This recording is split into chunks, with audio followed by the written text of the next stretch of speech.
Not that song. Mike's Daily Podcast. Episode 1557. 1557, my friend. It's the Super Secret Sunday Show. And I am Mike Matthews, broadcasting from Café Anyway, located somewhere in Podcastro Valley, Ton, today. We hear from the Brewmaster, the Benita, the Disgruntled Fiddle Player, the people, the time, the place, the... Mike's Daily Podcast. Mike's Daily Podcast Show. The best podcast show ever. From Café Anyway. Mike's Daily Podcast. I want to sing to you a song, and it goes a little something like this.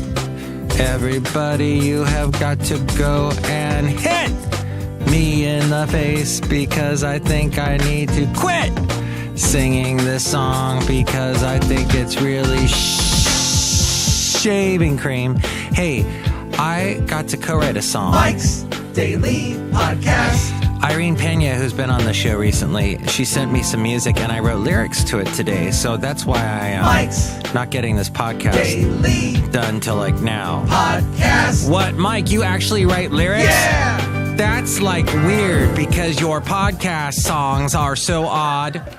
That's true, they are. But I had an interesting experience on Friday. You may remember the Super Secret Sunday Show. Wait, that's what this show is. The Freaky Friday show. Oh, look who just walked in. Hi, Mac. It's Benita the Rodeo Queen. How you doing? It's a disgruntled fiddle player. Tell you what. What? You have got to get yourself a back rub from Benita. She's a great back rubber. Oh, she's a masseuse. Yeah, Mac. I didn't know that, Benita. Yeah, it's one of my secrets. Oh, look what's scary walked in. Hello, Mac. I make the delicious oat beer. Over. Have some right now. I'll cut you. Thank you, Brewmaster. Yes, if you could rub my back as I'm doing this podcast, Madame Benita. I'm not Madame Rootabega. I'm insulted. I'm leaving. Bye, bye. I was so close to getting a back rub from Benita. Dang it. Yeah, she didn't like to be called Madame Rootabega. She finds that insulting. Sorry, Mike, that's just how it goes. I guess I'm the only one that gets the back rub from my wife. And here's today's podcast picture. I guess so. The podcast picture today is of your lovely wife who just stormed out, Benita the Rodeo Queen, and we are discussing the Winter Olympics. And it goes something along the lines of, hey, Mike, she says to me in her voice, Mike, you have got to watch the Winter Olympics. There's this thing called... the pushing the rock, curling, and it's really great. It reminds me of a bowling alley. That's it. So see that cartoon now at mikesdailypodcast.com. mikesdailypodcast.com. Would you like to hear some of the... Hey, Basil! Woo! Basil and I walked all the way to downtown Podcastro Valley today because I had to pick up a part from O'Reilly's. That's the closest, place like that. What do they call that? An automobile parts store? And I walked in, and O'Reilly's. That's what I expected to be, an Irish pub. But no, it's a auto parts store. I went Swedish all of a sudden. So I went in there. I needed to get a new headlight. And the lady, which I'm going to tell you her name right now, if I can find it. Somewhere on these are my keys. They make a lot of noise. On my keychain, I had nothing to talk about on Friday, and today I've got too much. Look at this thing in front of me. It's a microphone. I am hitting it. No, I don't want to hit the microphone because I don't own it. In Podcastro Valley, Mountain, Café Anyway. These keys on it... I have had on my keychain, this is an interesting fun fact, I've had the key for a Volkswagen Dasher that I drove in the 80s, the late 80s. I would drive all the way from Oxnard all the way up to UC Santa Barbara in Goleta 3 times a week and would have to drive in the horrible rush hour traffic. And when that car finally broke down because I think I put water in the oil thing, thinking it was the radiator. Who hasn't done that? Oh, I wish I was at my other location. I have Will Ferrell going, who hasn't done that? But instead you had me obnoxiously saying it. At any rate, I killed that wonderful Dasher, and I felt bad. So all of these years, all of these decades, I have kept the key to that Dasher on my keychain. Not only that, but the key really sits out prominently, and there's a cool little Volkswagen insignia on there. And I have used this key to be sort of like a makeshift knife. And I've shivved many people. And I'm a murderer. No, I'm not. No, but I've used this to open packages, open letters. And it reminds me of not the first car I ever drove. Actually, the Dasher was the first car I learned how to drive a stick on. And it was a diesel. And you had to pull out this little switch, this little plug. You pull it out. And you'd have to wait for about 2 minutes for the glow plugs to start glowing. And then you could start the car because it was a diesel. And that's how that was mechanically built. But the car I had before the Dasher was a International Travelall truck, which was fully automatic and was a big beast. In fact, my friends called it the Beast. And I just told my mom this story on... Oh my gosh, I told her this story in September, back the last time I got to see her boyfriend, who sadly passed away recently, Mike. I got to see him and her, and as we were sitting there, I actually told the story, I'd never told her before, about how one time I used to drive all my friends. Hey Mike, we're going to go to the movies. Can we use your truck? Sure, I'll drive. And I would get in the Beast, we'd call it the Beast, and drive it around. And I had this one friend who was always smoking with his little... he had a small little bong he would smoke pot with, and he would smoke his pot, and one time he left the bong in the back of the car, and I'm like, I'll just go through my truck.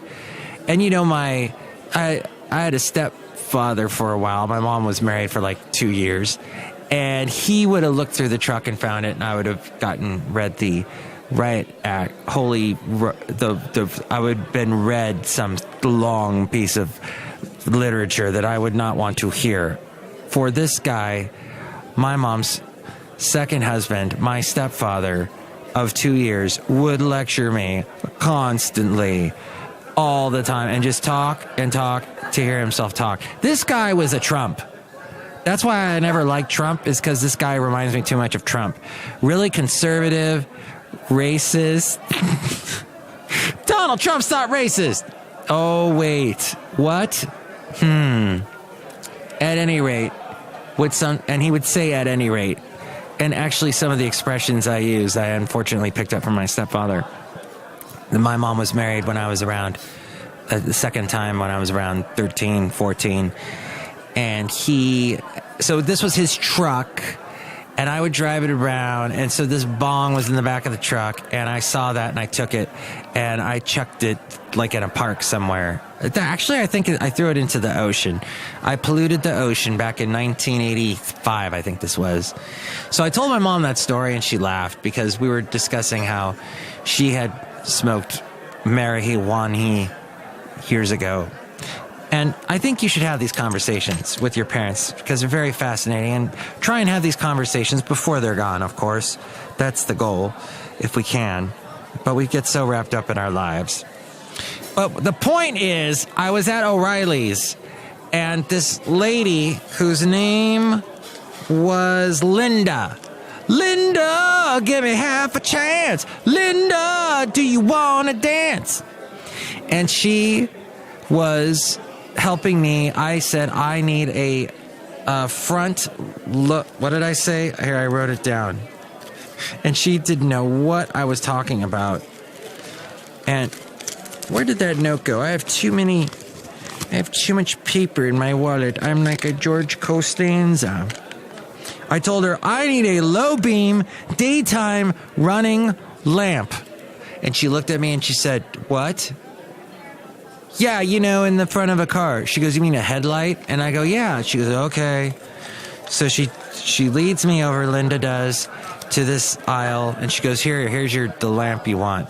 She gives me a halogen light.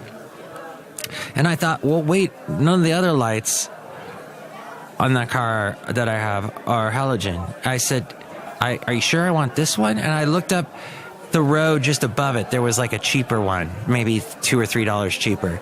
I go, couldn't I just use that? She goes, no, you want the halogen one.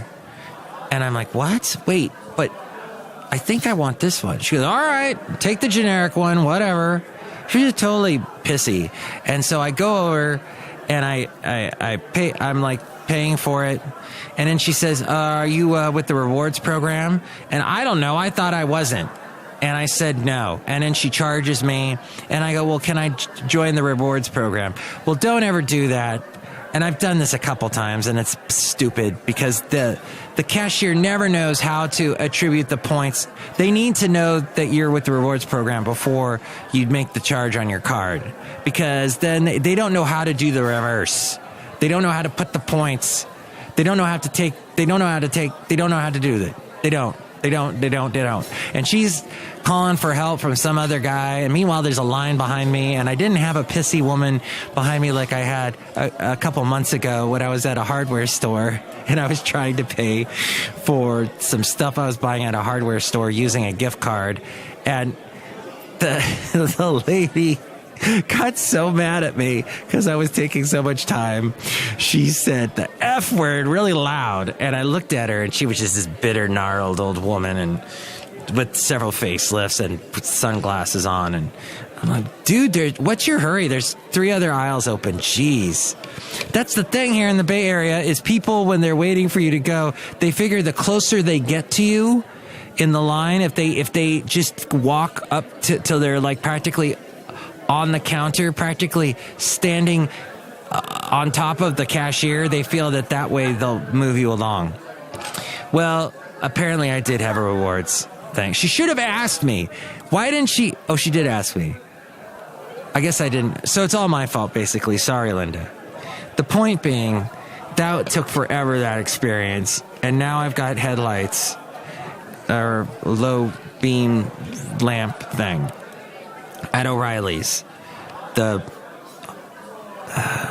Irish pub. So I wrote some lyrics for Irene Pena, and here's one of the lines. I'll just pull this one. Do you care that those city lights we looked upon and then we won, so our hearts so close to the sun?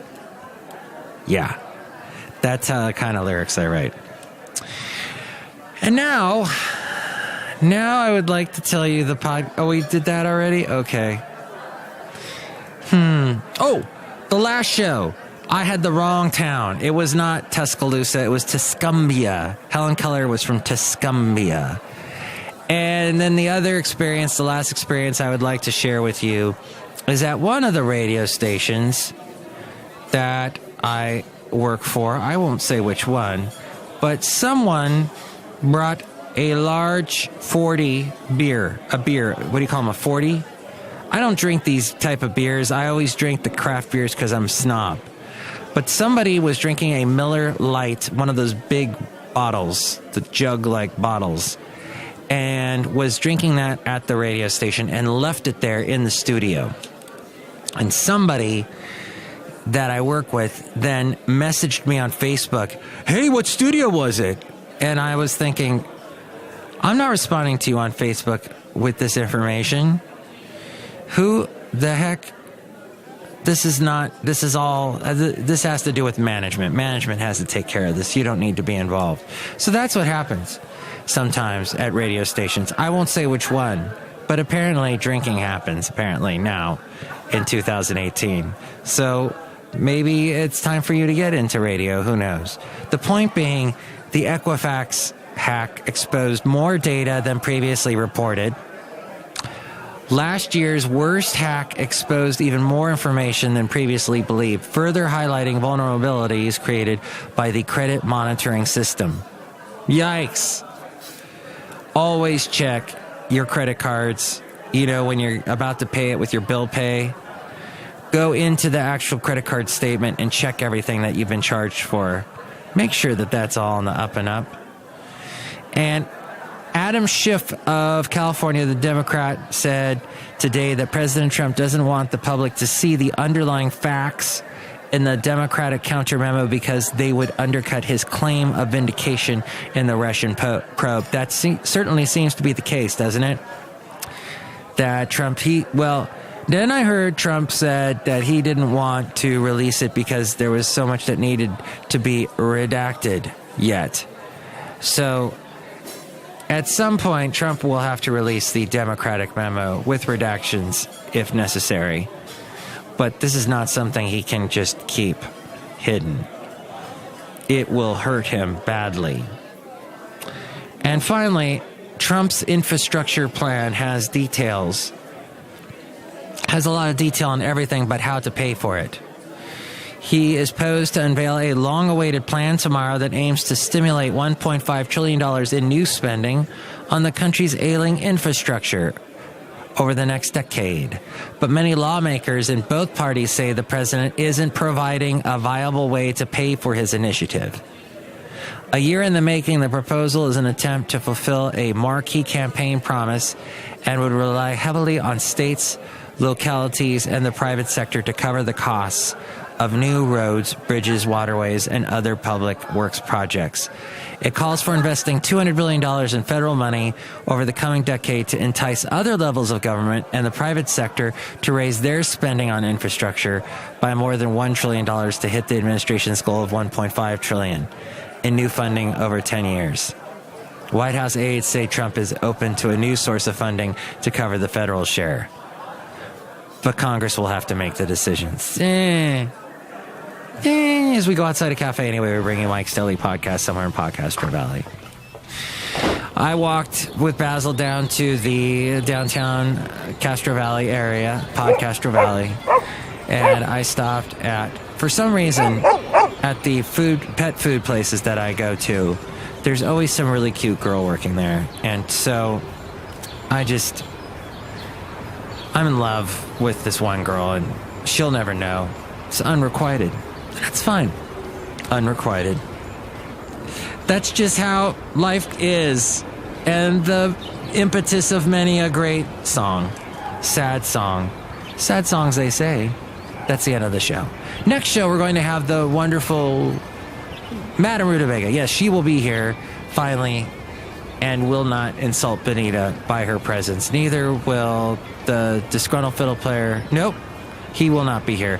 John Deere. Nope. Who is it? Valentino, the parking attendant, and that other guy, Bison Bentley. Yes. Oh, my super secret Sunday show has sapped me of all of my energy. Goodbye. We'll talk soon, hopefully. Mike's Daily Podcast is written and produced and performed by Mike Matthews. His podcast is super easy to find. Download or listen to his show and read his blog at mikesdailypodcast.com. Email Mike now at mikesdailypodcast@gmail.com. See you tomorrow.